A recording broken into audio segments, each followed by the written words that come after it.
here are 10 things that I wish I knew about Escape from Tarkov before starting it. Let's talk about it. First things first, let's put it out there. Tarkov is an experience, it's a challenge, and it's hard. It's not one of those games that you can just pick up and, you know, half an hour you feel sort of competitive. Yes, you think it's like a normal shooter game, but actually it isn't. It's a lot more complex than what it appears. There's a lot of things going on. The ammunition system, it is hard. So first thing, it's hard. I need to commit to it in at least a really good amount of hours to be competitive.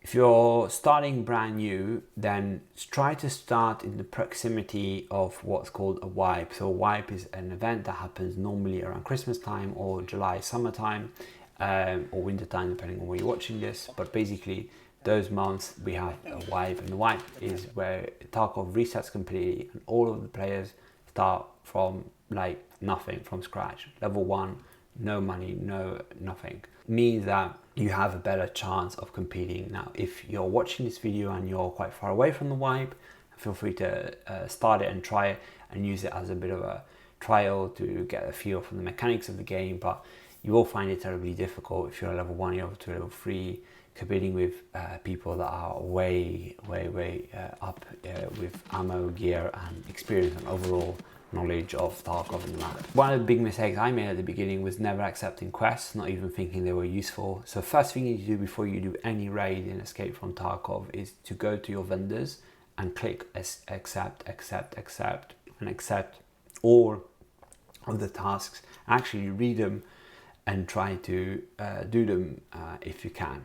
But learning maps is not just about learning where the extraction point is, but it's a lot more than that. It's understanding spawns, it's understanding where the loot is, what's the loot run, where the quest items or the names of the buildings. It's important because then if you are playing with someone else, you are calling things in the right way. Also, you just in general have a better understanding of the map and you know of the danger points and the places where you encounter people. See, this really comes with experience, but just to be aware that the map knowledge is a lot more than just what it seems at the beginning, and each map has its own pros and cons and difficulties. One mistake I made a lot was having the wrong loadout. This could mean bringing ammo, bullets that were not right, or putting them into the cartridges, but the cartridges then were not compatible with the ammo type. I don't know, it's complex. But if you're not sure of a loadout, if you're not sure if you actually like the feel of how it works, try an offline raid first. So get yourself a good loadout that you want to try and jump in one of the offline settings and use, for example, Scav, enable the Scavs so you can practice. And this is a great thing that you can do at the beginning before you build stuff in the hideout, like the shooting range. I have to be honest, at the beginning, everyone probably purchases the standard edition of the game, but you'll soon find out that if you really commit to the game and you enjoy it, then the Age of Darkness could be a good option. At the beginning, it doesn't really make sense why you would actually get it. It is a steep amount of money for what you get, but you will really understand the value of having an increased pouch size, increased stash, and all the benefits that come with Age of Darkness. I personally haven't got it yet. I'm seriously considering getting it, but probably think of that also, the type of game that you buy at the beginning, quite important. The common thing is you either go with standard or you go with Age of Darkness.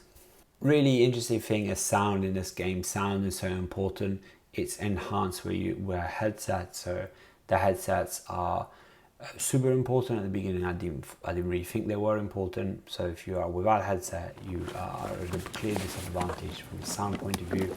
And sound is really important because that's what allows you to either engage or disengage fights. So if you know someone in the building, you hear them, they've probably already heard you because they have better headsets than you. And you can probably disengage if you wanted to. But if you don't have that information, you're at a clear disadvantage and you're putting your whole loadout at risk.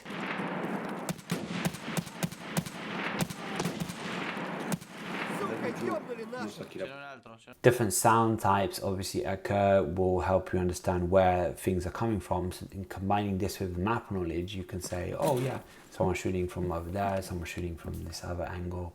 So that will help you to call where the action is happening, if you want to push it because you want some PvP, or you want to stay away from it, or you want to go back afterwards to loot what is available. Don't ignore the hideout. You might think, well, it's a bit useless. Check out the hideout, check out the items that you need to build things in the hideout. Keep developing it, even if you don't really know what it is. It's a good investment in terms of rubles and objects. So just anything that you can think can be used in the hideout, keep it in your stash until a space allows, or until you get a lucky scav jump box like I've detailed in one of these videos over here. Scav Karma, this is something quite important. So when you do your scav runs, there's a concept of Scav Karma. So your scavs are not supposed to shoot scavs. That's the principle. You're only supposed to shoot PMCs, but you don't really know if they are a PMC or not. All the time it's not 100% clear. You can probably guess by the way they're dressed if they are one or not. But then the Scav Karma works in various other ways, and basically increasing the Scav Karma means that you get several benefits. One most famous benefit is actually being able to run scavs more frequently, so you can do more scav runs. At the moment my cooldown is around 20 minutes, but I heard people getting it down to like 7 or 5 minutes scav cooldown, meaning that you can do many more scav runs and replenishing your ammos and making loot runs a lot more than what you could do. Something that some people consider doing is going naked into raids. I see a lot of people doing this in the factory map. So you're going naked or with a pistol, and you hope to do maybe a rat basically a little bit, so which means hiding out, do some sort of cheap shot, and then basically loot as soon as you find a dead PMC or a scav, and arm yourself up and hopefully come out. It's low risk because you don't have anything perhaps to lose apart from some health points, but if you're under level 5, your health gets is paid for by therapists, so that doesn't matter too much, and food and energy and water regenerates, so that's okay too. You might just use a pistol if you go in with a pistol, or full naked means you don't have absolutely anything. Wouldn't really recommend that. It's a bit of a false economy, might be a little bit of a waste of time, but just bear that in mind. I hope you enjoyed this video, but if you want to learn a bit more about scavs, spawns, and up your Tarkov game, watch this video over here. If not, see you in the next one. Ciao.